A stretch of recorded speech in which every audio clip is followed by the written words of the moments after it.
The goal coming out of today is for you to have an individual vision for how account-based marketing could work at your organization. Marketing moved away from an outbound model, and marketing largely shifted into an inbound model, and all of a sudden, marketing's role flipped, and now marketing is responsible for flipping leads over the chasm to sales. The pendulum's swinging back a bit though, because with this new technology, there's a newfound appreciation for relationships. One of the best things that I got out of this was a strategy and a sense of clarity around some of the things that I've been doing, and then filling in the gaps in some of the things that I need to do with what I'm already doing.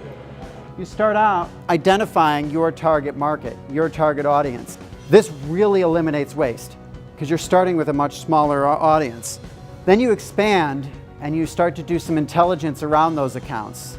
Once you know the who, now you can start to engage. And you can engage in a highly personalized way depending on the scale at which you're running an ABM program. At the same time, on the sales side, sales are getting increasingly complex. The number of stakeholders in any given sale increased from 5.4 to 6.8 just in this 1.5-year period. This increase in sales complexity means that from a sales standpoint, you're now dealing with that many more stakeholders that may or may not be aware of the brand on the way in. And so it becomes that much harder to make that sale happen and to get that pipeline moving. And that's the pain that ABM really helps to alleviate. I think Brilliant Metrics does an excellent job of explaining all the details in a way that the layperson can understand them.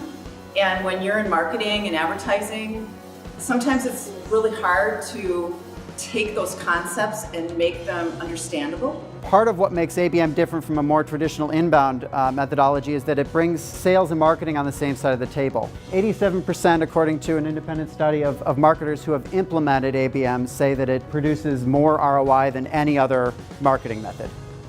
Thank you.